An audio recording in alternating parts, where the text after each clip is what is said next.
This is the Antisocial Podcast, episode 184. That's 184, folks.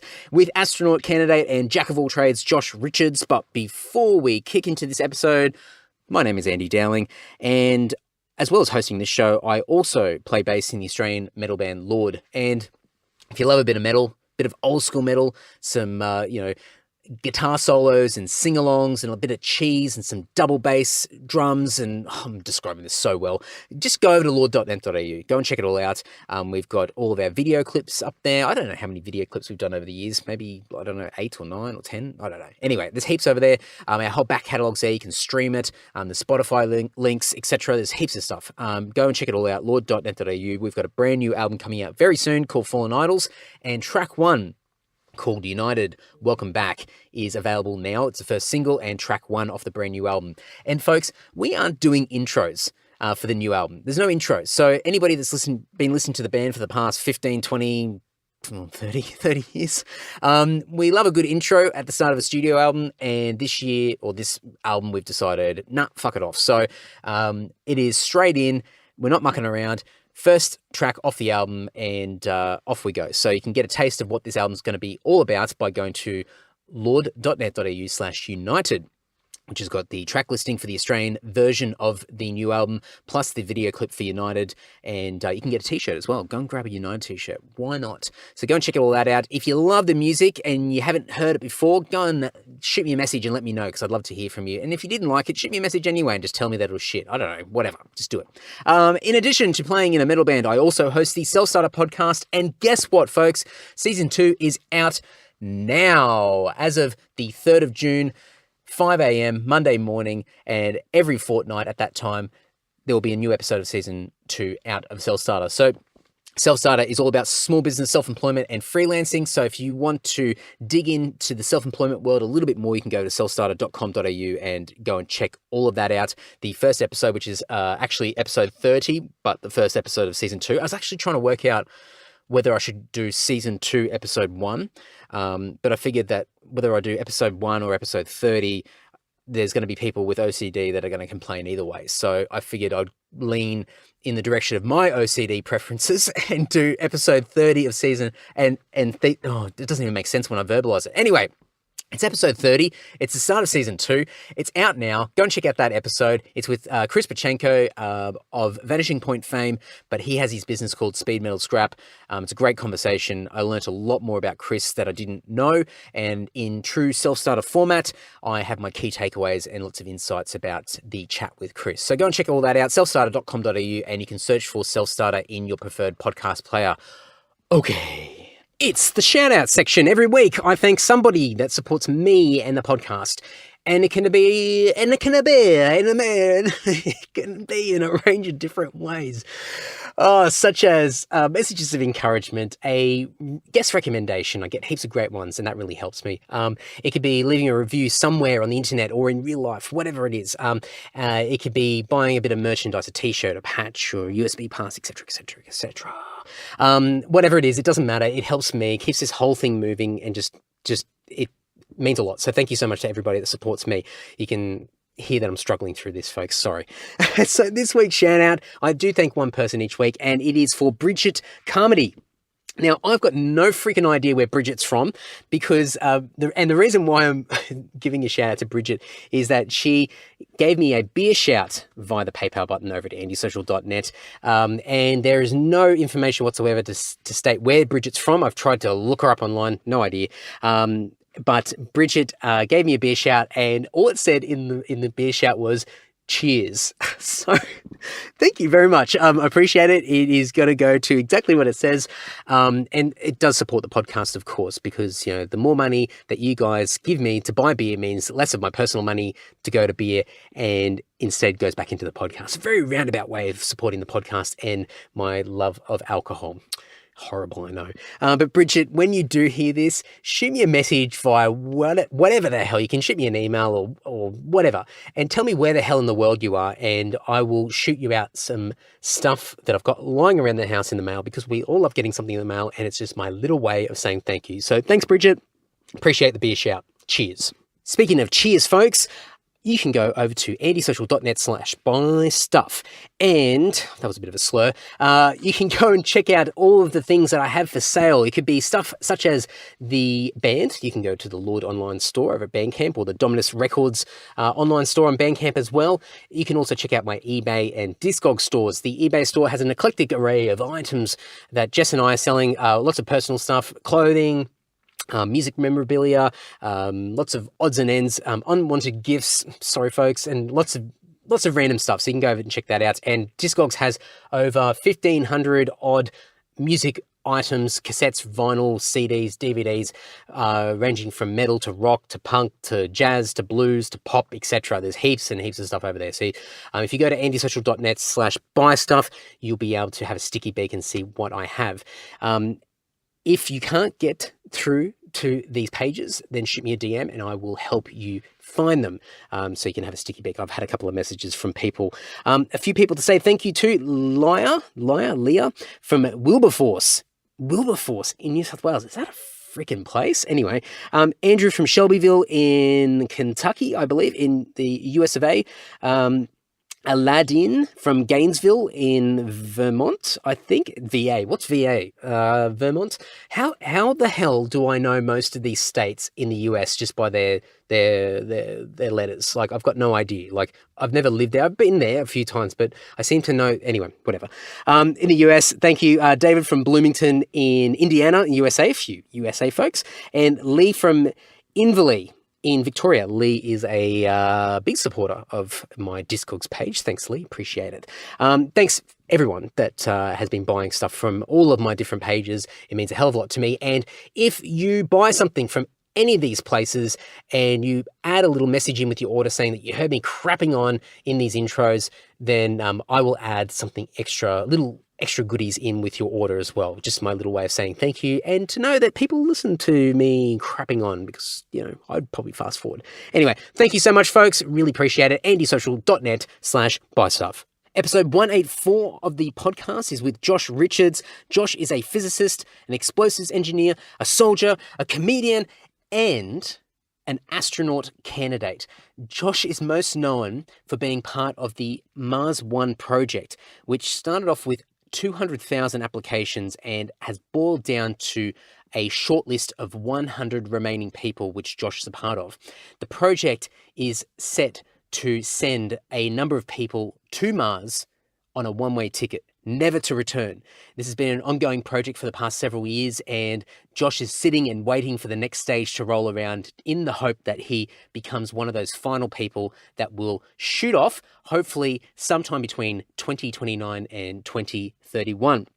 I caught up with Josh at the Novotel in Sydney just prior to him going to Channel 7 studios to do Andrew Denton's new show, Andrew Denton's Interview. Wouldn't mind getting that guy on the podcast. And we talked about the whole project, a lot of the psychological challenges around it. We spoke about his book that he released a couple of years ago called Becoming Martian, the current book that he's writing, which will be set to be released at some stage in the future, and a lot of other things that have been happening in his world. His comedy, his shows, this weird mixed bag of skills that he's been able to accumulate and develop over his years, and his time in the army as well. Lots of cool stuff. You can check out Josh by going to joshrichards.space. That's an awesome URL, by the way. Or you can go and check him out on Facebook, Instagram, and Twitter. He's also got a YouTube channel, and I will dump everything in the show notes over at andysocial.net. But for now, please enjoy this amazing conversation with Josh Richards. Interesting place to meet up. Never thought, we were actually going to do a Skype or a phone call, and you sent me an email earlier in the week saying I was randomly turning up in Sydney, and now we're sitting next to the kitchen, apparently. So we're going to have, I think everyone listening in now, we're going to possibly have a few interruptions, a little bit of noise in the background, but it adds to the vibe of the conversation. All natural. That's right. Yeah, I don't want a dead room with no other noise. It'll be too bland and too stale. Big night ahead for you. Sort of, I guess. I don't get too flustered about interviews, but I'm speaking to Andrew Denton tonight as part of a big TV series interview thing, which will be fun, I guess. Be awesome. Yeah. And when you gave me a couple of options because you thought I might catch up this afternoon or tomorrow morning, I thought, no, I'm going to get in before Denton.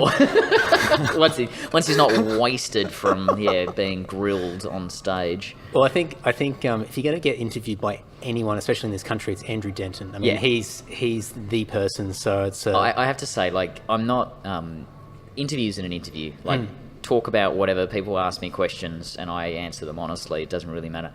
But it is a bit of an honour to be invited on. Like, I'm excited about meeting him, and we'll just have a chat.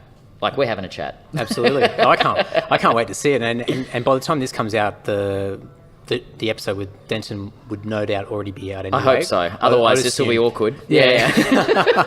Anyway, people can go and check that out. So I was writing notes, and usually I'd just jot down a bunch of stuff, things just to trigger sort of my head as I'm sort of having this conversation. And I just went down this rabbit hole, and I'm like, okay, this guy's going to go to Mars, and we'll get into all that sort of stuff. But I'm like, he does this, he does that, he's involved in this, he's doing stand-up comedy, he's writing, he's doing all this, he's doing Science Week and all that sort of stuff. And I'm just trying to think, what's the strategy here? There's no strategy. There is zero strategy. Because, I mean, you sort of look at it, and I'll get you to sort of fill in the gaps as far as the context behind the Mars One project, because when I looked at it, I thought, are you deliberately trying to do as many different random things as possible to basically up your stakes as far as being this versatile jack of all trades, this mastermind of everything? So they're looking at you going, we need this guy It's probably mission. more the other way. Like, I've joked about it being career ADD. Yeah. Since I discovered Mars One 7 years ago now, 6.5, 7 years ago now, this is the first time I've gone, cool, I know what I'm working at. Whereas in the past, and you alluded to some of it before, a lot of the other stuff that I've done previously has been, I'm going to give this a go. I think this is what I care about. And then I start doing it and I get jaded with it. And then I go, well, I feel trapped by this. Where else am I going to go? And I go and do something else. And that's why, like, jumping from 6 years in the military to mining to stand-up comedy to the fine arts, like just bouncing around, really lost. If I'm honest, it was me being lost and not having any real sense of direction. And Mars One coming along saying, if you want to go to Mars one way, we'll give you the opportunity. I was like, yes, this is what I care about. Now, okay, so did you literally jump at that opportunity where you go, like, was it just a no-brainer, or was it something that you sort of went, that's a bit of a novelty, I'm going to have to sit and think about it a little bit? No, it was a no-brainer.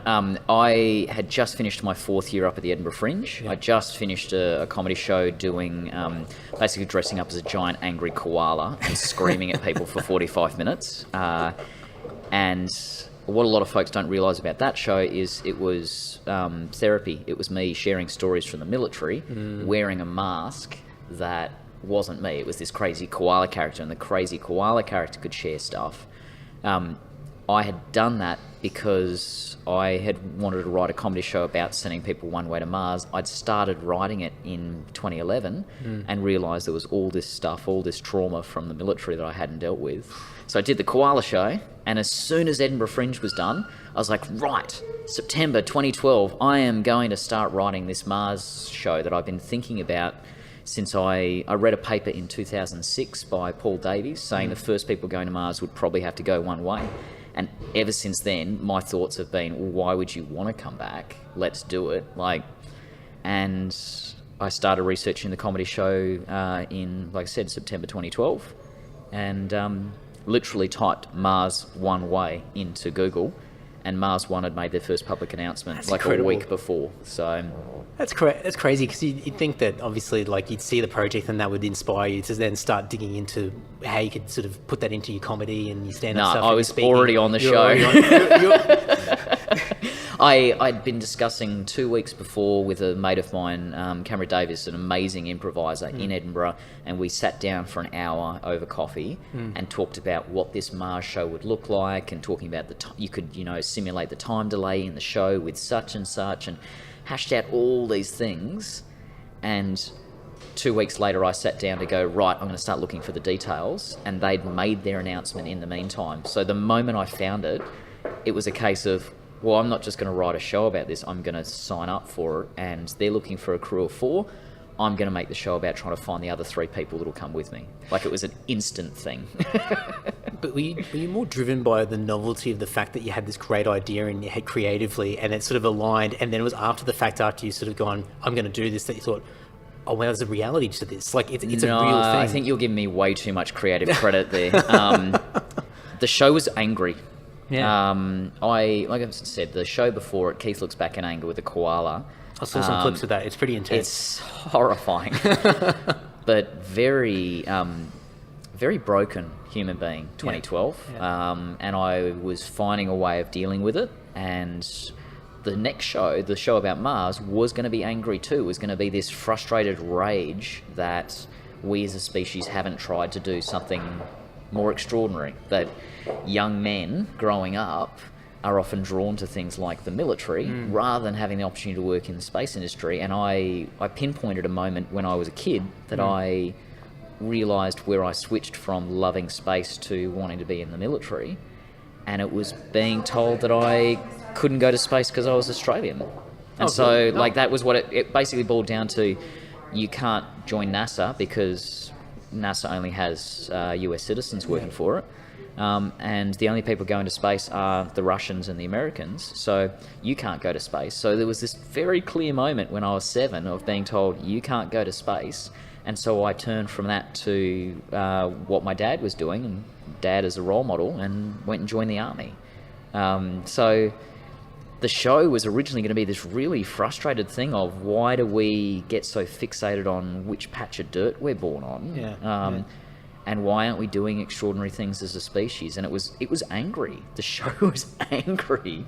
And Mars One came along, and that flipped in a heartbeat. It stopped being angry, and it started being, this is the thing that I'm doing. It's important. Who wants to come with me? There'd be an element of like fulfillment that would be attached to it, because you've got this sort of, this is the worst, not the worst, but it's a silly way of putting it. You've got this light at the end of the tunnel in a way, which is Mars. Yeah. But you've got something that you're working towards now, and there's this pathway. Whereas, I guess, as you said before, you dabble in a whole bunch of different things. You're trying to fill in some gaps and try and stimulate yourself with interests along the way, and then things have aligned and now starting to make a lot more sense. But I guess going into the Mars One thing, from what I read, and I'll definitely be honest, I didn't read a lot, but from what I could see, it started off with, there's a couple 100,000 applications that were put in. So 202,586 people started the application process. And that's not applications submitted, that's the number of people that started that process. Right, and then got cold feet through that. And it was a huge application. It took me 3 days. Oh, really? There was multiple 5,000 word essays in there. Like, what you see publicly is a tiny slither of what we did. So the application process itself was a test. If you start being asked difficult questions like, will you give up your friends and family to go to Mars? Will you do it? Forces people to ask questions that they probably haven't asked previously. And that's why we had this huge number of people go, I want to go to Mars. And then when they actually start doing the application, they go, oh, wait, what am I actually signing up for? There's that initial enthusiasm, and then the reality starts to sink in. So there was only, I think it's about 12 or 14,000 people who actually finished the application. Right. And of those, that group was cut very quickly down to 1,058 that they considered serious applicants. So that was way back, that was the end of 2013. Following on from that, they sent us off for an aviation medical, the same thing a commercial pilot does, and that screened out about 350 people, so we're down to 705. They left us in the dark for about 9 months, didn't tell us anything, wouldn't answer emails, wouldn't do anything. Oh, wow. And another 45 people decided, no, not for me, and that was a test as well. So 660 went to interview, and the interview only lasted, for me, my interview only lasted 7 minutes. I got asked 6 questions, and they were... And where did you go for that interview? Was it... So it was all done via Skype. So we've got candidates okay. globally. So Dr. Norbert Kraft was the medical interviewer. He did all 660 interviews over 2 months, and he's based in San Jose, and basically we were given times that we'd need to make ourselves available, and it was not it was an intense but very short interview. And the questions he asked, very focused on language. It wasn't, you needed to know details. You needed to know engineering, things like how much water are you going to have? Like, where's that water going to come from? That kind of basic stuff. Yeah. But one of the questions was describe a time that you worked in a team. Okay. And if you are describing a time that you worked in a team by saying, I did this and I directed people and I led this and I saw there was a problem here, so I told someone to go and sort that out, blah, blah, blah. That's not you working in a team. No. That's you telling other people what to do. So they were looking for we. We did this. We solved this. One small group went off and dealt with this, blah, blah, but we rather than I. And it's little things like that that reflect your psychology and where your focus is that helps identify the right kind of people that they need. So after that, because I know that on the website it said it's in round 3 at the moment. Yep. And there's 100 people. Yes. 50 men, 50 women. Yep. How long have you been in round 3 status? A long time. It is immensely frustrating. It's not anything the candidates can do. It's not actually anything even the CEO or the Mars One as an organisation can do. They have run into funding issues. They've been up against funding issues from the start. And at the moment, we're in this kind of holding pattern where we got a listing on the Frankfurt Stock Exchange. It was a bit of a poison chalice. And while it's still being resolved at the moment, we're dealing with all the bureaucracy. I'm not a finance guy. I don't get stock exchange. I don't understand. Alan Kohler comes on the TV on ABC News, and I walk out of the room like I can't do it. But yeah, we've been in this holding pattern for a while, and it all comes back to money. Wow. So that's been since February 2015. One thing that I did see was the due date, or the date that they were aiming for, and I think that's changed. It's changed a few times. Yeah. What's it currently standing at? Although So no doubt it'll change again. We're looking at launching 2031. Okay. That's not an engineering date. There's a couple of factors in it. You can only launch every 26 months when the planets line up. So there's a literal physical element to that. Yeah. In terms of getting the technology and building the equipment and all that sort of stuff, it would not take us, if we started today, it would not take till 2031 to do that. Yeah. SpaceX, there's every possibility that SpaceX will have Mars capability by 2026, 2027. And we would quite happily buy seats from them if that opportunity was there. 2031, it comes back to investment. Yeah. Investors believe that 2031 is reasonable. They don't believe that 2027 is believable. And so Mars One originally was talking about, when they first started, they were talking about 2024. And I was like, that's ludicrous. They said 2027, and I still think 2027's achievable. 2029 is the loop after that, and that's highly achievable. 2031 is the one that most of the folks who are investing believe is possible, and that's why we've said 2031. And what's the final number of people that they're going to dwindle it down to? So you're at 100 now. So there's 100 of us. The group will get cut to about 40 over 5 days, 5 days of group testing. The 40 that remain from that very quickly, they straight afterwards, they get taken camping for 10, 11 days. And if you want to learn who you want to live with, go camping. At the end of that, they're aiming to have between 12 to 24 people who... There's also a 4-hour interview in there as well, just to placate people who need to have a psych interview. 12 to 24 that come out of that process, and those folks basically form an astronaut corps, the same way that NASA has a corps of astronauts, ESA does as well. And those folks train, and they start testing who works well with who. So-and-so fits well with so-and-so, but when this person is introduced, the dynamic breaks down. And so they start seeing who works well together, start putting people in habitats and seeing how they respond long-term, and you start to see some of the uglier personality traits start to come out after a few weeks, and so you can start to screen some of those people out. As people drop out, people get removed or they take themselves out, they'll reopen for applications to top that pool up. Wow. And the goal is about 4 or 5 years before a launch date, you'll have 12 people, so 3 crews of 4, and all of them would be exceptional. They'd all be the right kind of people to go. Any one of those teams could go, and you won't find out which of those teams is actually going until after they've gone. Because if they climb into the capsule and decide at the last minute they can't do it, you have to remove the entire crew and replace them with one of the 2 backups, but you don't want to tell the backups that they're backups.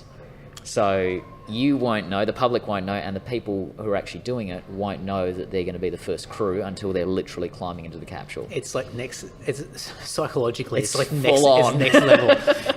I read, and you probably read the book, what's his name, Chris Hadfield? The Astronaut's Canadian Guide to... yeah, that's it. And I think he talks about some similar scenarios of what they have to sort of go through mentally to sort of prep themselves for these sort of situations. So I kind of have heard some of these things mentioned before, but it's I mean, because it's not far off, but it is kind of far off. It's still several years away, and there's a lot of unknowns there. But I mean, what do you do when you don't know exactly when that next update's going to be?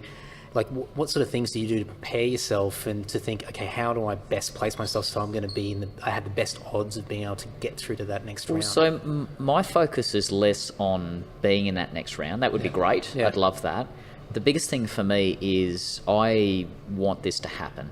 I even before any of Mars One, I was upset that we as a species weren't living on other planets. And so I actually personally don't care if I go or not. The best way that I can advocate for putting humans on another planet is to try and be one of the people that does it. And so I spend a lot of time looking at what I would do if I got selected.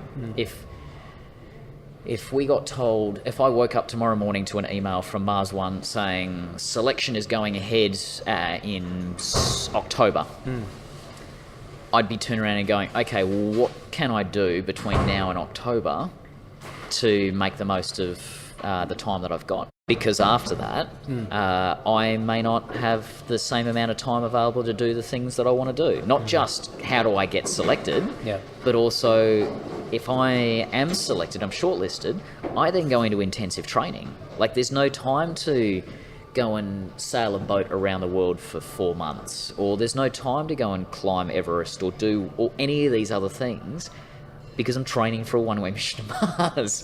So I kind of have to turn around and go, what can I do today? What's the thing that I care about today? And the book that I'm writing at the moment, writing has always been a one way of processing things for me.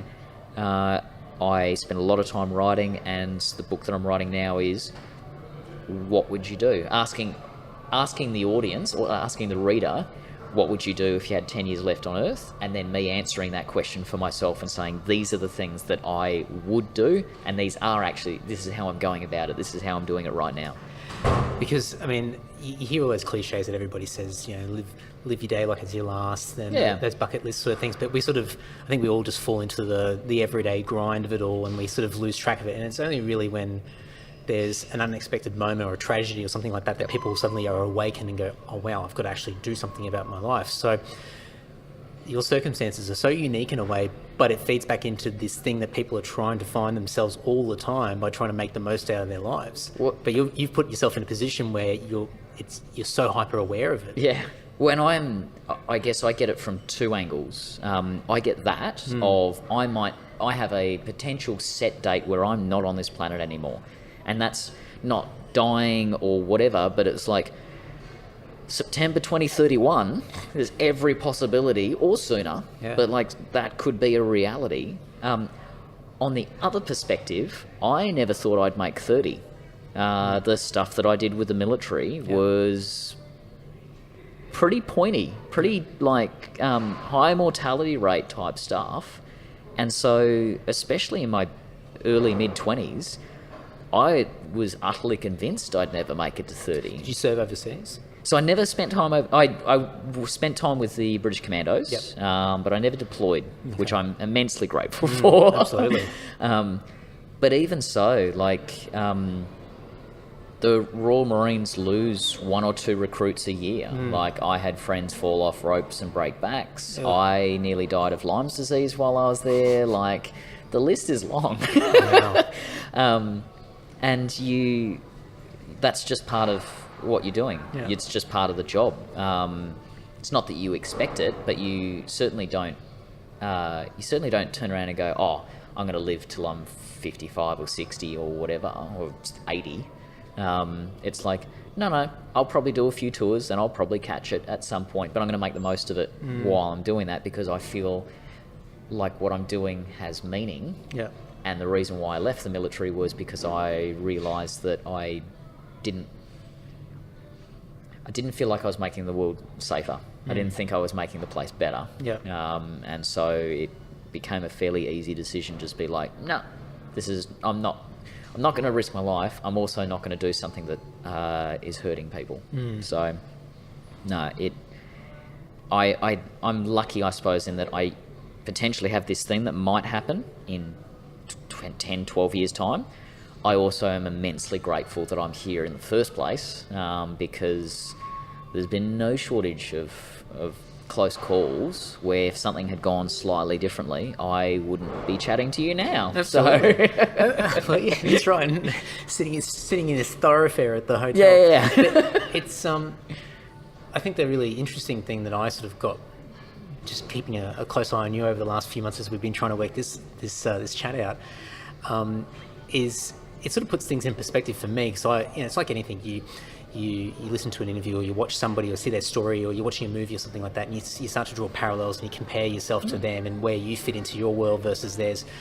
And I think when I see all the things that you have been doing and putting yourself into these situations where there's big commitments, massive commitments. Yeah. And I sort of start thinking in my own life and going, well, what would I do in those situations? And then you start to then think about, what do I take for granted at this point in time in my life? And what should I be doing that I'm actually not? Like, what am I procrastinating over? Oh, I should really get in the car and go and do this podcast, or whatever it might be. And I think there's no doubt there's a lot of value that you get personally out of everything that you're doing now. And there's that fulfillment, and it's ticking a lot of boxes for you in your life. But I think just going back to what you said as far as those reasons for leaving the military, I think now you're in a position where not only have you got this bigger goal to be able to advance, the human progress of being able to leave the planet and go somewhere else and see what we can achieve, but I think also you're showing people what the possibilities are.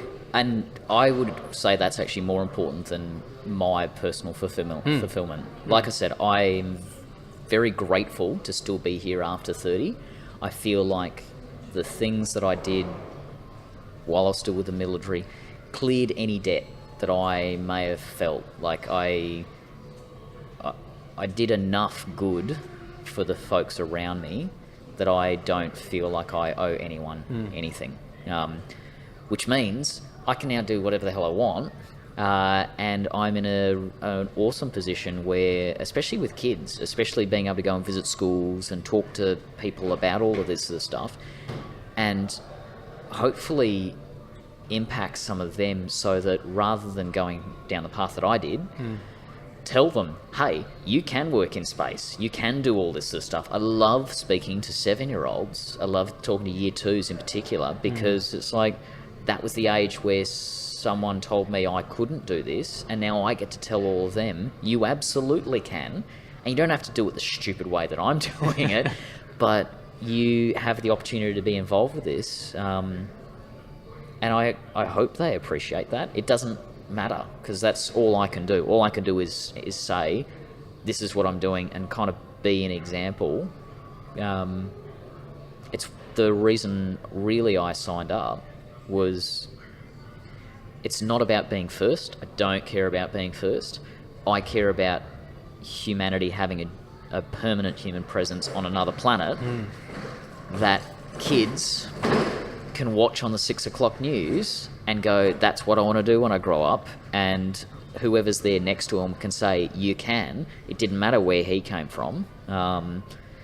He's a bloody military dropout, and he barely scraped through uni and a whole bunch of different things, but he did that because that's what was important to him. So that's the flow-on effect to me is way more important than me succeeding. That's why I say it doesn't matter if I go or I don't go.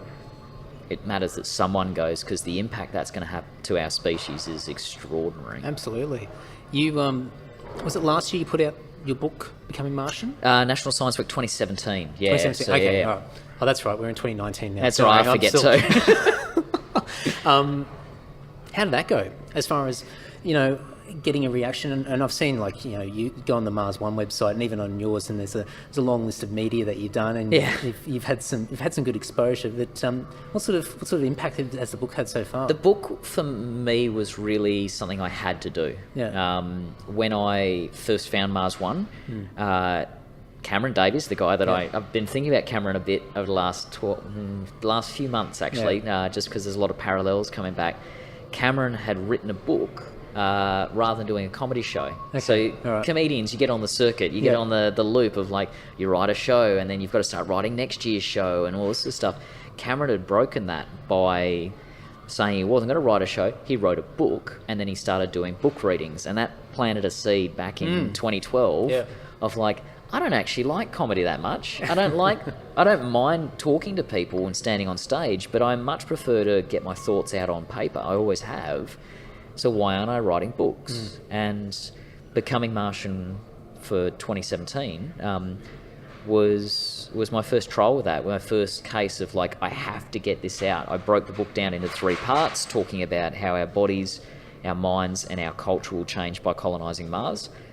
And there was no attempt to put me in it. My personality creeps through the jokes, but it was very focused on these are the impacts. This is what's going to happen to the people who actually go. It's bad for their bodies.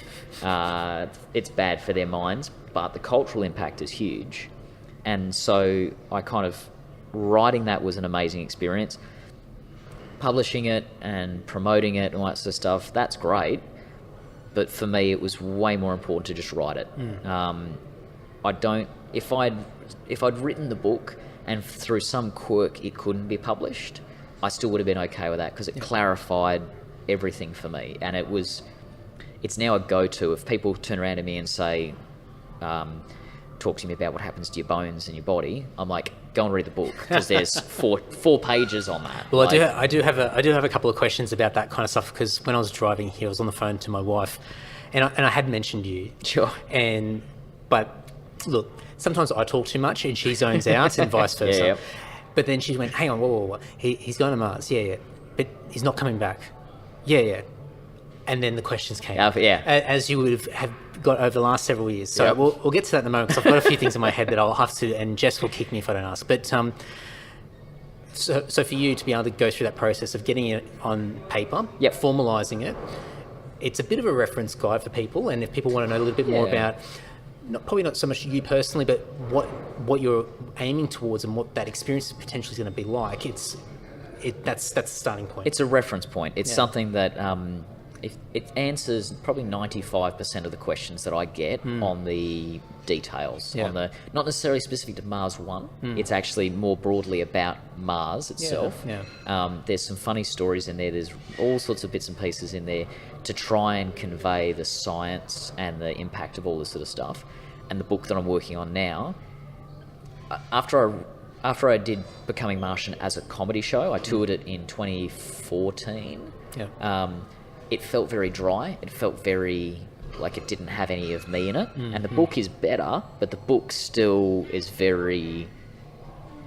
Dry is the wrong word, but it's depersonalized. I've deliberately removed myself from it to talk about all the funny... in a way, it's a little bit, but it's still funny. It's still designed to be very funny, but there's none of my personal story in it.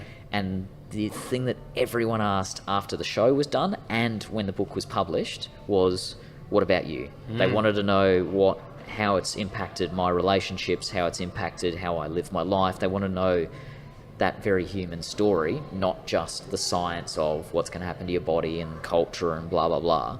So the show that I did in 2016, Cosmic Nomad, I'm now writing the book version of that which flips the other way and gets uncomfortably vulnerable to talk about all the impacts that have happened to me personally, my personal experience. And I think that's what's going to be incredibly relatable to people, because if you're sort of going through that sort of factual approach of explaining what may happen, and it's not personalised for you, people will sort of look at that and still be disconnected from. There'll be a detachment where they might not be able to really personalise themselves or put themselves in that situation. It's like, oh, this is interesting, it's fascinating.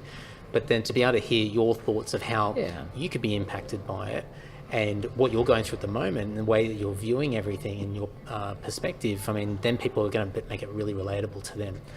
I don't want to be too critical of Becoming Martian, because I am very proud of that book. Yeah. But in many ways, it was a data dump for me. It was a case of like, this is everything that I've learnt over the last 5 or 6 years about Mars. Yeah. And these are the questions that I get asked consistently about Mars. And I'm going to put all of that into one book that people can read, they can laugh, they can enjoy it and all that sort of stuff. And I'll tackle the far more challenging personal stuff in something separate, rather than trying to educate people about space and tell my story at the same time. I split the two as comedy shows, and so I've split the two as books as well.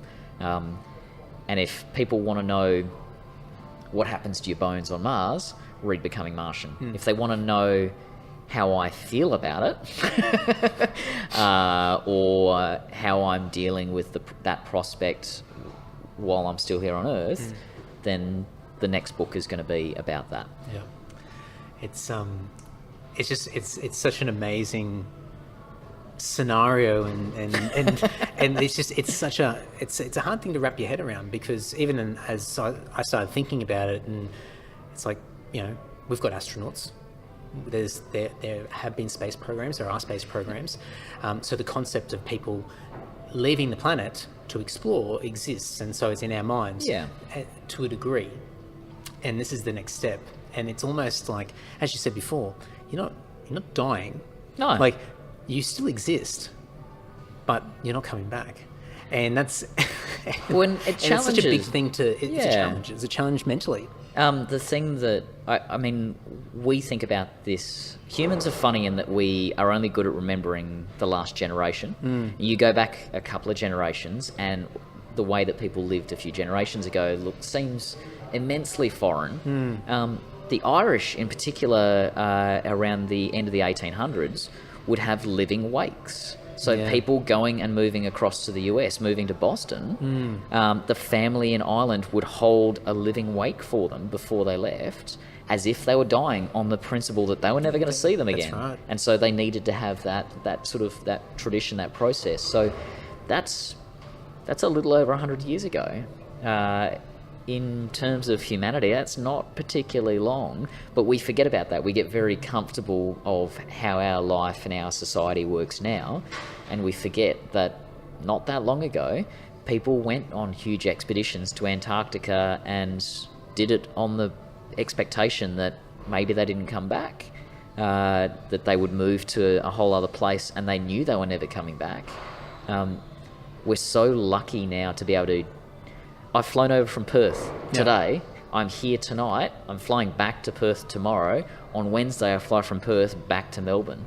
Like 120 years ago. No way.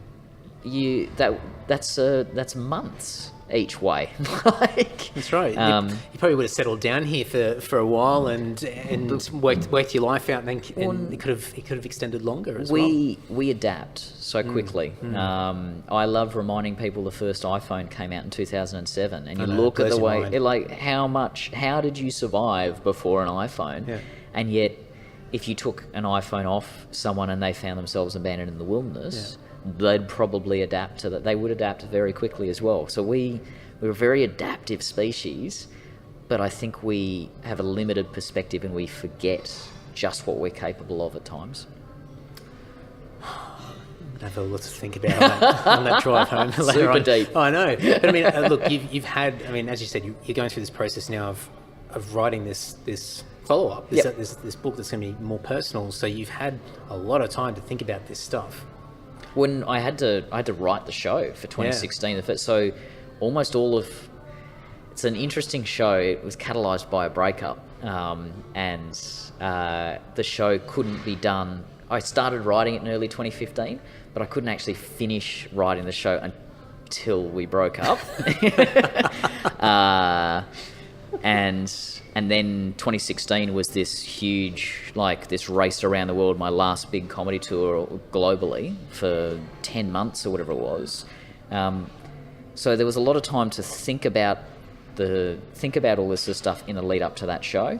There was more time to think about it while I was touring, and then realistically, I haven't changed gears very much in the last 3 years. So I'm excited about it. People who might have seen the show back in 2016, the book's going to have a similar tone, but at the same time, it's going to be so much more detailed and so much better thought out than the ramblings of a ginger maniac on stage back in 2016. So, I mean, like anybody, you know, a few months later, a lot of things can change. Yeah. A few years later, a lot of things can change. So even the way that you might have looked at the situation several years ago might be a little bit different now, and slightly different colour to it. So, yeah, that'll be quite interesting, because I think that's what people are going to really fixate on, is that how would I mentally be able to handle this? How would I go through these things? What sort of thoughts am I going to have? And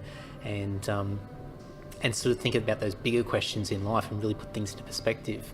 It's funny as you get older. I look back now over the 6.5, 7 years I've been involved with this, and the urgency, the desperation to do certain things, and got to do this and got to sort this out and all that sort of stuff. All of that has dialed right back as I've gotten older, as I've gotten into my early 30s. A lot of that urgency has started to come away with an understanding that a lot of things will shake out the way that they need to. Rather than me forcing it to go a certain way, they'll shake out the way that they need to. And that's been very clear with the book. Even in the last few years, the book, the show for 2016, Cosmic Nomad, I mentioned the relationship.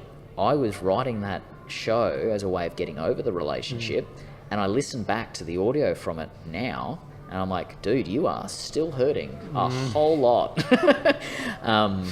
And I was subconsciously trying to retain that in the book version, and it's only been it has taken a lot longer than I probably expected. I was writing the show in 2016, like, yep, dealt with, done. I'm moving on, I'm living life. And it's like, I look back at it now, I'm like, no, you were so still burnt, still really badly hurt. And I'm now in a position where it's like, if I can look back at that and go, yes, you were still hurt, and I can do that objectively now I'm like, cool. Now I'm in a position to actually write the book, to actually pour things out properly. Because if I'd forced the book out a year and a half ago, 2 years ago, it wouldn't have had the same impact that I'm certain it's going to have now.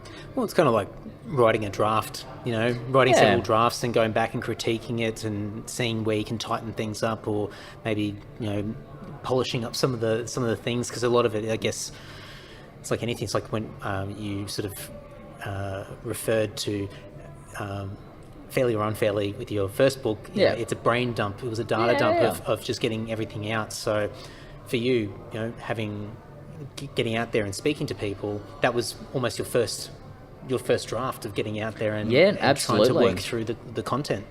What I recognised out of that is that for me at least, performing and writing are two, even though I've linked them a lot, they're actually two very different formats for me. And I've had a lot of trouble. Going back to Cameron Davis, back in 2012, Cameron wrote the book and then started doing readings at the Edinburgh Fringe.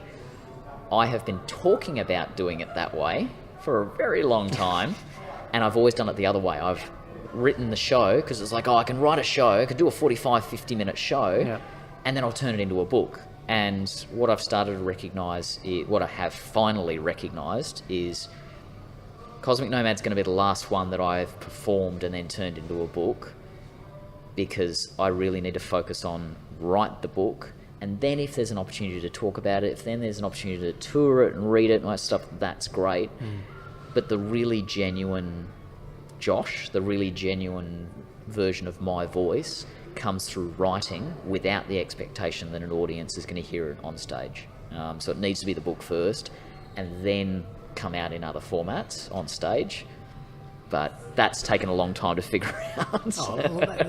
It's like anything, though. I mean, a lot of people that I've had on the podcast. I mean, I'm in my mid-30s now, and I've got a lot of friends and peers that are musicians, and they've gone through the late 20s into the 30s transition where they had this crisis where it's like, oh my God, what am I doing with my life? Yeah. Have I achieved anything yet? Oh, I haven't got started. I'm comparing myself to somebody else out there that I've got no connection with apart from an age. Yep. You know, I think you kind of, I mean, and what you've done is pretty incredible, and I think, and you're gonna have your own perspective of that. But yeah, I think you've had to go through a lot of this to get to where you are now. You've had to try lots of different things. When I still compare, Yeah. and that's one thing that shifting away from stand up. I needed to turn around and go, it doesn't matter what.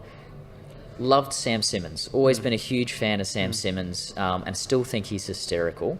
And one of the things that I vividly remember doing during Edinburgh Fringe was looking at Sam's Wikipedia entry and thinking, oh, okay, he had his such and such show, big break, he was 35.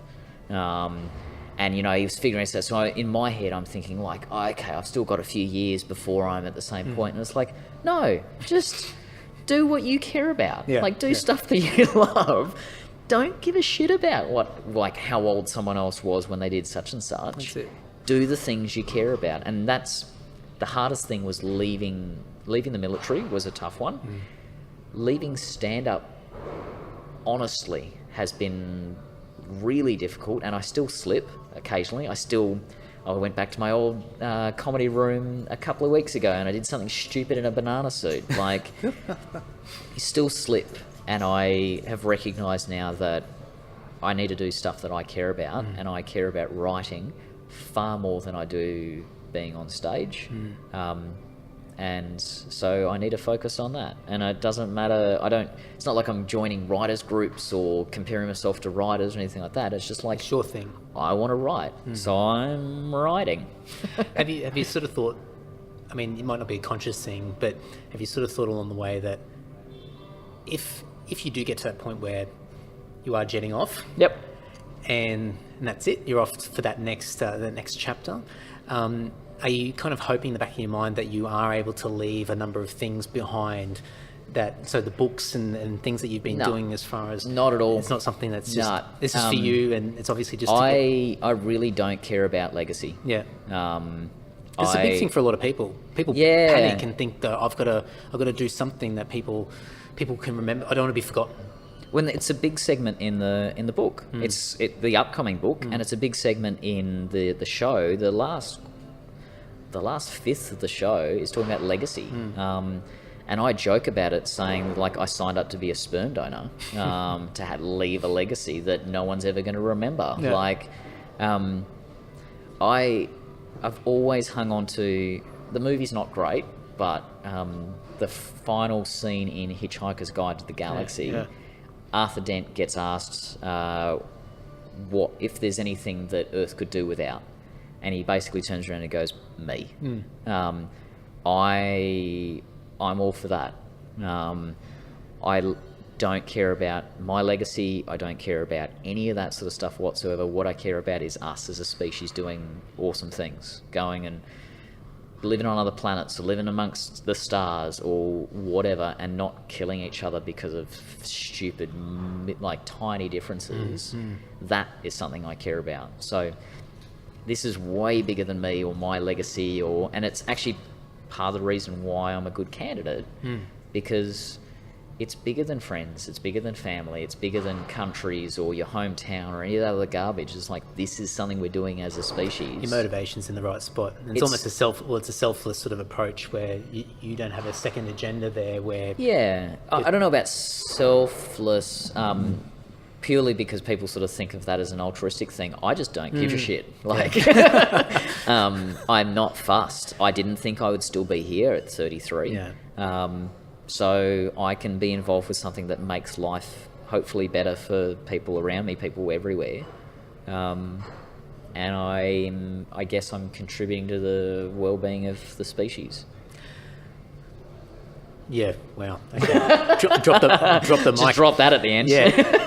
Well, I think, and people can obviously check out all the show notes. I'm going to put everything in there so they can follow you and keep it up to date. I know you've got a Patreon, so you're trying to push that as well. And I know a lot of people that are on that bandwagon. I say that in the nicest way possible because people want to be able to do the things that they love and that they care about, and there's a lot of people out there that want to support. So I was about to say the Patreon one's an interesting one in that a lot of folks wanted to support. I kept getting asked all the time, like, how can we help you do what you do? I'm like, well, if you guys are paying for my writing, that means I can go and do more school visits for free. I can share more stuff. I can focus on this rather than trying to find out how to feed myself. I can focus on this stuff. And so I put a lot of effort into Patreon. I write a lot for it, but it's a twofold thing. It's not just about I make a little bit of money out of it, not a lot, but I make a little bit of money out of it. What it does do is keeps me disciplined with writing. I'm like, every week you need to be publishing this, you need to be doing this, you need to share such and such. Like, you're accountable, and it keeps me accountable. I deliberately didn't set Patreon for per item.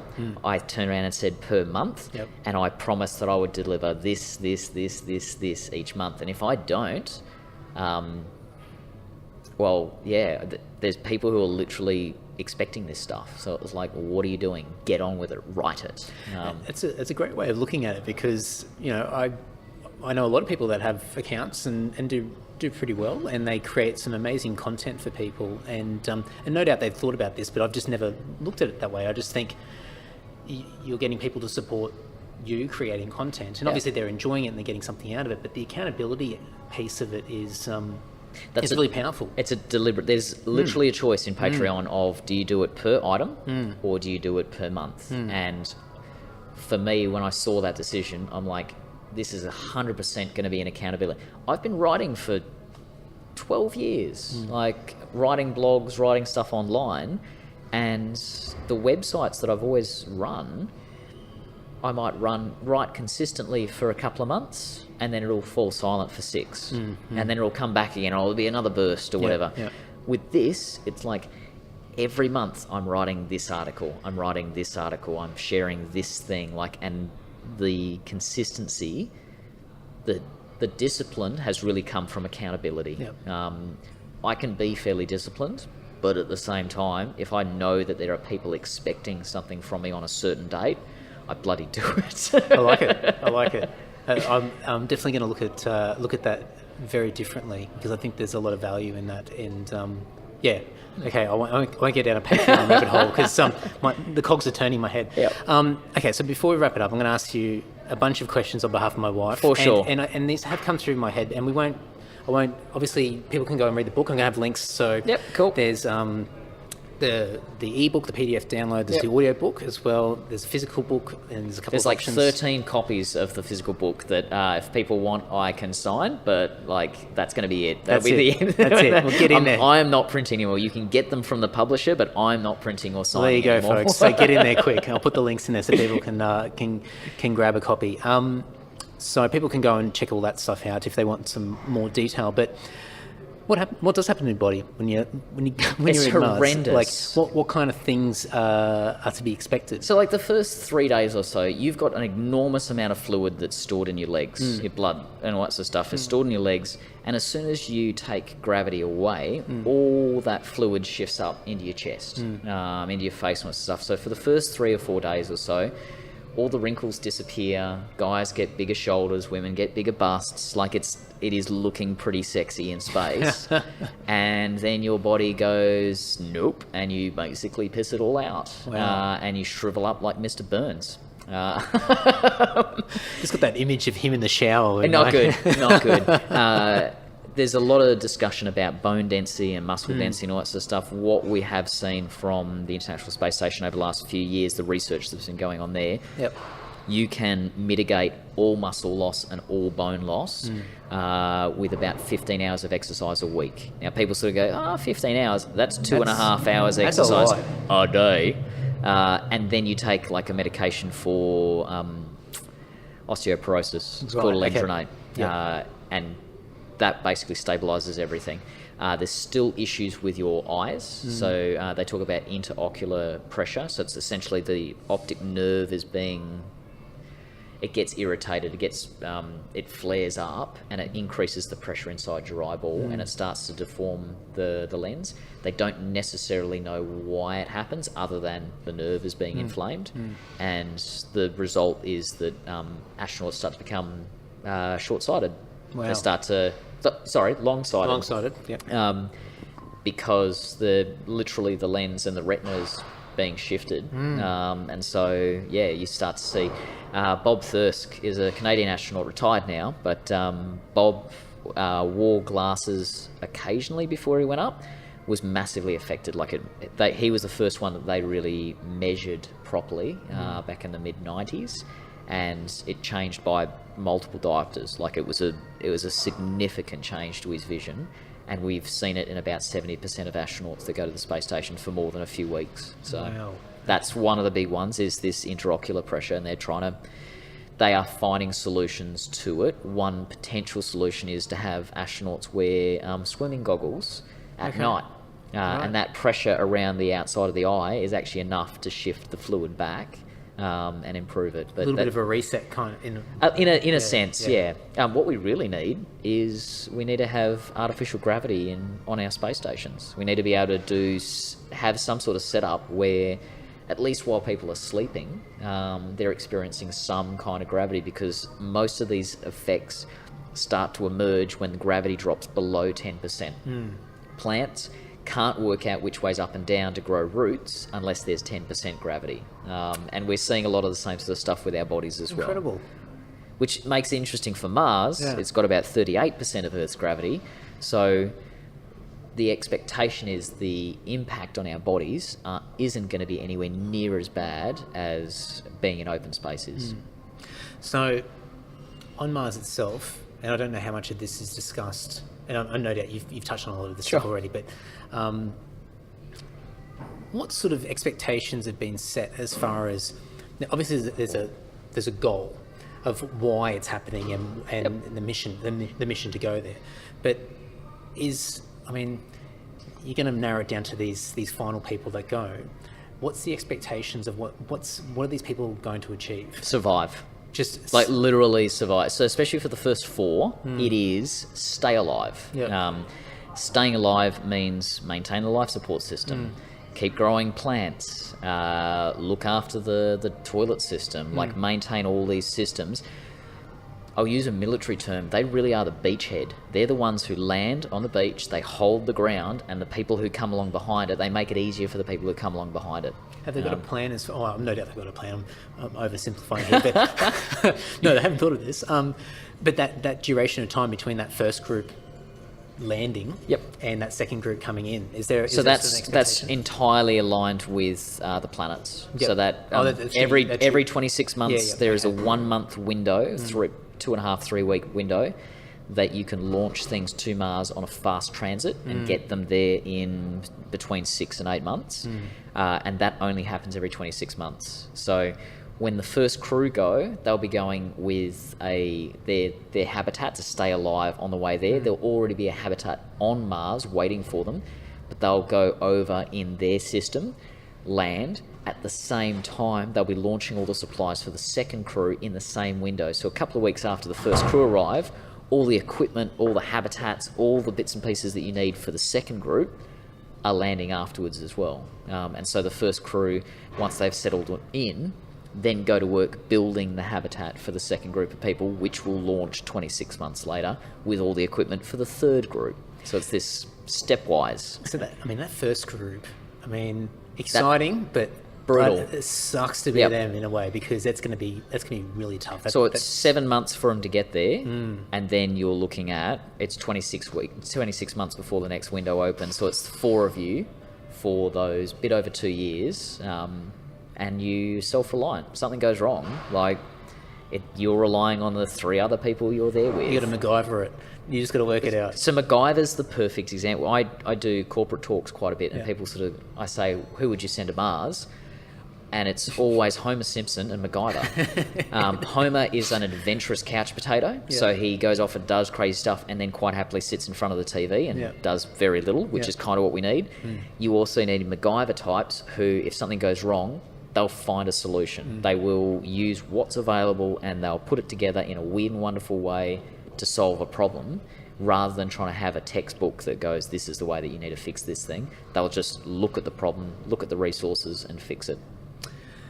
And I'm sure there'd be a million things that are on this first group's mind, but procreating is not going to be on the agenda. And I would assume, to begin with anyway, and I would assume that it'd probably be extremely dangerous and troublesome if anything should happen when it comes to this type of stuff. But I would assume that at some stage, whether it be the 4th, 5th, 6th group or whatever, that those types of things would be considered as far as continuing. So yeah, for the colony to be self-sustaining, you are going to eventually have people die. You need to replace those people, and you can't necessarily rely on more people being delivered from Earth. So yeah, there'll be babies on Mars eventually. The biggest critical, and I do talk about this in the book, the biggest thing is human medical trials. You usually need 10 to 15 years of animal data before you start human trials on things, and especially when it comes to procreation. We don't know how an embryo will form in 1/3 of Earth's gravity. And what we have seen from rats trying to breed on the International Space Station, embryos don't form properly in 0G. Is 38% Earth gravity enough to have an embryo form properly? Will that embryo be deformed? Like all of these questions. Wow. So that's the big focus for us, is not to rush to go having babies. I can't think of anything's worse than like a 3-year-old running around inside something that's equivalent to a nuclear submarine. But that data will be collected, and if you can start to see very clear trends of this is what you can expect from a child, well then the first mother on Mars is going to be taking a hell of a risk, but someone is sure to do it. Someone will do it. It doesn't mean there's a barrier to relationships, but in terms of actually having kids, we'll have the capacity to end a pregnancy rather than to bring it all the way to term. Well, I mean, the whole thing itself is risk. Yeah. You know, so I think by the time you get to those stages where those types of scenarios are being discussed and things have to take place, that people are already well past any sort of... It's interesting seeing how people's comfort zones get pushed. I have done things since I got involved with this that I never expected. If you'd asked me 10 years ago, there's absolutely no way that I would have been living the way that I happily do now. That said, kids is a funny one. It's a central, sort of a very instinctual thing for people, and whether or not someone would take the risk in order to have a child on Mars just for the sake of having a kid, whether or not you would find people who would go to Mars willing to take that risk. It's not for me, and I wouldn't ever try and... I will never be able to understand where someone would be coming from in that position. So I'm not even going to comment. No. I mean, there's enough sensitivity here on planet Earth with a lot of these types of things, and you know, even in the name of science as well. There's so much debate, and so for something that's so out of this world, it's a deeply personal thing. Absolutely. I won't go into too many details, but I had a relationship a few years ago who I loved her a lot. We loved each other a lot. But we recognised fairly early on I had zero interest in having kids because signing up for a one-way mission to Mars. She had always wanted to be a mum. And we, even though compatible on every other level, this core thing at the base, we ended up turning around and saying, hey, I turned around to her and said, I want you to go and find the guy that will be the father to your children. And I still stay in touch with her. We're still quite close, and I'm really, really pleased that she has met that guy and she's going to have a baby very soon.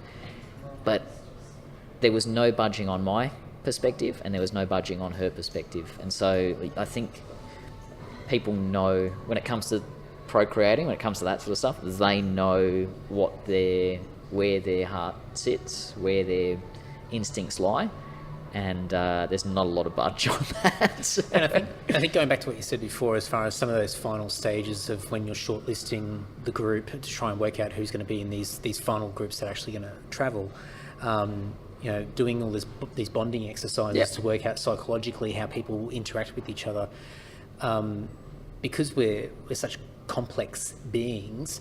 There's going to be a lot of variables and a lot of unknowns that aren't going to be tackled until they happen. In a way, like once you're out there and sort of going through. Well, the hope is, at least with the training is long enough that getting people to show who they are. I've had a bit of experience with this now, with especially corporate teamwork side of things. You can create scenarios where people show their true colours very quickly.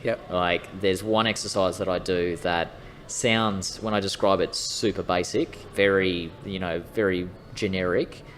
You change a couple of things with that exercise and 30 seconds. Like, you are seeing who the psychopaths are, you're seeing who the sulks are, you're seeing all of these things just by changing a couple. So it's not, if you know what to look for, it's not hard to push people's buttons and to see the true selves.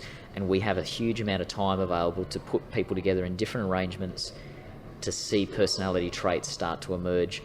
When you start putting people in habitats, that amplifies everything up again. Like, you wake up in the morning and you see the same stupid 3 faces every single day. You're going to figure out in a very short period of time which of those 3 faces you can tolerate and which ones you can't. And you amplify the pressure even further by putting people in a mock habitat and don't tell them how long they're going to be in there for.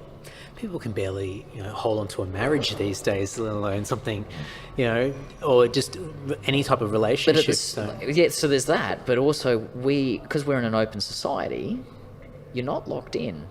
So there's an alternative. But if you've got a problem, if you're having issues, I've had some terrible relationships in my time, and one way of diluting or avoiding the issue is to throw yourself into something else. Now, if there is nothing else, if you are in that habitat and all the 4 of you are doing is keeping things running, and you have some massive personality conflict with someone, you can't avoid it. And that's why these things come out super quickly. A matter of weeks, and it becomes super clear we were never going to put Steve and Jacqueline in the same habitat ever again, even though they might get along fantastically outside of it.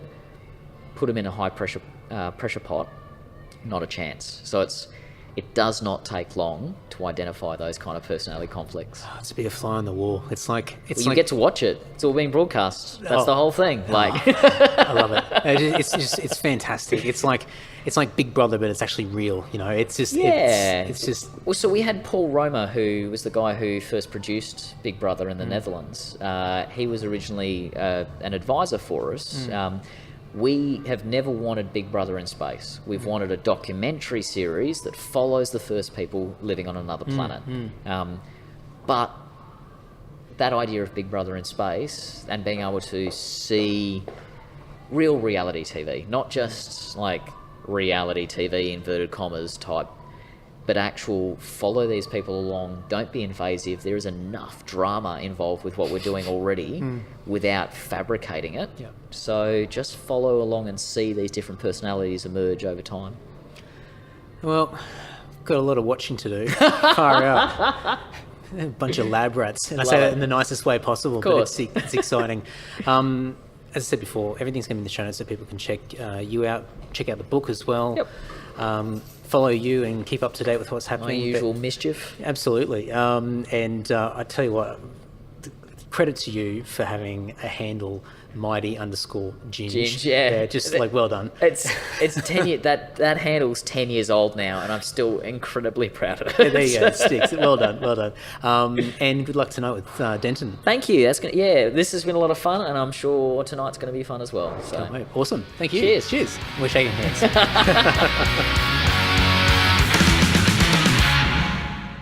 To learn more about Josh, you can go to joshrichards.space. You can also follow him on Facebook, Instagram, and Twitter, as well as subscribing to his YouTube channel. You can click through to the show notes via your podcast player or go over to andysocial.net, and there'll be a whole bunch of clickable links to everything that we discussed in this chat, including his book, Becoming Martian. Highly recommended. You can grab the audio version, the Kindle/PDF version, or you can grab a physical copy as well. Go over there, joshrichards.space. All the details are there, or andysocial.net.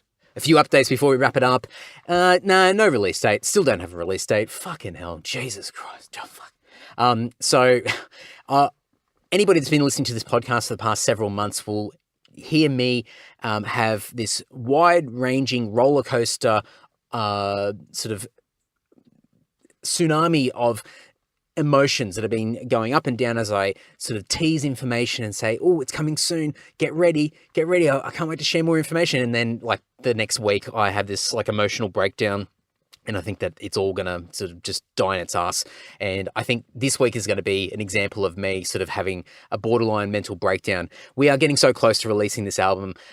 We are waiting to finalize a Japanese deal, and fuck me, this is like I'm about to neck myself. It's just crazy. So we're really excited. Can't wait to get this album out. If you've never listened to this podcast before, apologies. I'm usually a little bit more together with these updates, but we are really getting pushed to our limits at the moment. So it will be worth the wait, probably, I would hope. The album's fantastic. We can't wait to share it with everybody. It will be something that will tick the boxes with everybody that has loved the band to date. It covers everything from old school Dungeon to newer stuff that we've been doing. It's a great album. Very biased, I know, but I'm looking forward to sharing it with everybody. So we'll have news soon. But in the meantime, we're going out on tour at the end of June, and maybe we might... Anyway, there's going to be things that are going to happen around these shows. But we go out on tour starting on the 21st of June at the Basement in Canberra, the 28th of June at the Back Room in Brisbane, the 29th of June at the Badlands Bar in Perth. It's part of the Storm Rider Festival there. The 5th of July at the Evelyn Hotel in Melbourne, which is part of the Forge Heavy Metal nightclub. The 6th of July at Jive nightclub in Adelaide. And the 26th of July at Crowbar in Sydney, which is part of the first ever Forge Heavy Metal nightclub in Sydney. So Sydney folks, you know how shit the scene is there, especially when it comes to metal and local metal and things like that. Crowbar have been doing fantastic things in 2019 with sort of rejuvenating the local scene, crossing a whole range of different genres. And I think for metal fans, opportunities like this where there is potentially going to be a reoccurring metal nightclub every month or every couple of months or whatever it is, whatever it's going to be, it's a great opportunity to get out and support something like that. And Sydney needs as much support as possible. So get out there and support the venues that do support music so we can continue to build off that and not sit back and complain, because we love to do that. And also, folks, a little bit of a call to action: get your tickets in advance for all these shows. It's a massive help to us, of course, but more importantly, it's a massive help to the local promoters and the venues. It validates them to put on more metal shows and just, heavy music shows, and we need to be doing whatever we can. So I know lots of people like to make a decision on the night, leave it to the last minute, buy a ticket at the door, because then, a lot of these shows never sell out. Just buy a ticket in advance. It's just a massive, massive help. It will spread yourself out financially, so you don't have to worry about extra costs on the night. You can just rock up, feel like your name's on the door, and you'll have extra money on the night to be able to buy a beer or maybe a CD, maybe a brand new Lord CD. That would be a crazy concept, or a t-shirt or something else. So it's a massive help. It's something that if you've got to spare a few dollars, go and get the tickets in advance. It's just a huge way to support, and with very minimal sort of input. So, or commitment, I should say. Well, you're probably committing to... Anyway, enough rambling on. Self-Starter. So season 2's out. Gosh, I'm so sorry. Season 2 is out now. The first episode of season 2 is with Chris Pachenko of Speed Metal Scrap and of Vanishing Point fame. Go and check that out. If you've loved season 1 of the podcast, I reckon you'll enjoy season 2 as well. Please share it around if you know anybody that is trying to get their own business up and running, or they're an ideas person but they never take action, or somebody that's out there doing their own thing. Please get out there and support the podcast, but share these conversations around with people as well. I'm just watching somebody... Oh, I got distracted. I'm sitting in a national park recording this outro, and I was watching someone moving in the bushes. Sounds sus. Anyway, it's all good. Fine. I'm so distracted this morning. I'm recording this like really early in the morning at a national park. So, anyway, head somewhere else. So yeah, please support it. Please share these episodes around. If you know anybody that ticks any boxes that might get a dose of inspiration from these stories, I've tried to make the stories and the backgrounds and the locations of people quite varied. They are all across Australia. It's both metropolitan and regional. And then, depending on how season 2 goes, I'll go into season 3 and then probably extend outside of Australia as well. But for me, Australia's a big thing. There's a lot of people that think that there's a lack of opportunities out there, and I just think that there's a lot that we can do with our own skills and our own will and efforts. So Self-Starter is a great example to show people what the possibilities are. So I hope that these stories inspire people. So go and check it all out, selfstarter.com.au, and support season 2 because it is out now. Okay, a couple of last things. You can search for me on YouTube. I know some of you, not many of you, but some of you listen to the podcast on YouTube.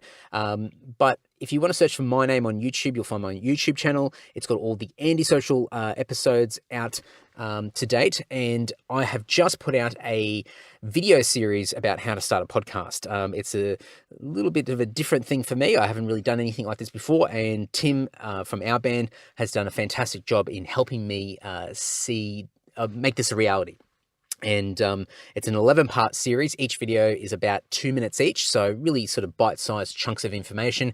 It's basic as fuck, but it's a really good starting point for anybody that's been thinking about the idea of starting a podcast. Like just, anybody that's sort of going, maybe I kind of like the idea of doing that. Maybe I've got an idea that I could sort of follow through with. Have a look at these videos. They might sort of at least get you thinking a little bit more and give you a bit more clarity as far as what you need to think about and what you need to do. And I'm more than happy to help people. So if you do have an idea or you've got any questions about starting your podcast, let me know. But those videos are out now. It was a massive challenge for me to push through and actually follow through with this idea, and I've done it. So I'm very happy. So I'm giving myself a little pat on the back there. So if you know anybody that might be interested, please share these videos around. There's a playlist that's been created as well, so you can just share the playlist link also. I'm really happy with what it is and what it's come out as, given that this is the first time I've ever done it. So there's awkward moments, but there's a fair bit of humor in there, and I've tried to take the piss as much as I can. So hopefully people will enjoy it. But go and check all that out. Also, there in the description links of those videos is a little link to join my mailing list. And I've created a PDF that's about, 20 pages long. And in that PDF, there's all of the notes in greater detail from the podcast video series. And there's also some additional stuff in there. So if you haven't checked out things such as Self-Starter or the band, or I've got some highlights from the Andy Social podcast. So if you're listening to the podcast for the first time now, fucking well done. If you're still listening to me crap on in this episode, you will get a link to a PDF when you sign up for my mailing list, and there's heaps of stuff in there. So I hope you enjoy that. And monthly emails will be sent out via the mailing list. So there'll be little highlights from the month that was for all the podcasts in the band. There'll be some updates, some exclusive information. I'm going to start accumulating extra free stuff and do giveaways and little shout outs and things like that along the way. I want to make it as interactive as I can over time, and I'll certainly appreciate any input that anybody has as far as making these little monthly mail outs as exciting as possible, because I know that a lot of people get a lot of junk sent to them in email formats. So I'm hoping that I can cut through the noise and create something that's interesting to read. So we'll see what happens. But that's all happening. It's almost done, the first email mail out. But you can sign up to the mailing list right now by clicking on the description links. But also if you go to andydowling.net or andysocial.net, there'll be a little pop-up window where you can sign up to the mailing list there as well. And I believe, this train of thought just coming in as I'm talking. You can also use the mailing list link or tab on the Andy Dowling or Andy Social Facebook page as well. There's a little tab there that you can sign up to the mailing list also. So there's heaps of opportunities and ways to sign up. Please sign up if you can. If you think it's shit after a while, then you can unsubscribe at any time. But give me a chance, please. I really, I'm looking forward to sharing some new types of content with you guys and making an exclusive little group of people that I can share some things with. So we'll see what happens there. Anyway, fucking hell, I've got to get on with my day. So enough crapping on from me. Lots and lots of episodes coming. I've had some great conversations. I think I've recorded about 7 weeks in advance, and I am still recording more and more. At the time of this recording coming out, I'm about to go to Japan, I think, or is that the week after? Anyway, I'm going to Japan soon. Don't know if I'll do a podcast there, but we'll see how we go. Anyway, enough of me. Thank you very much, and until next week, folks, ta-ta.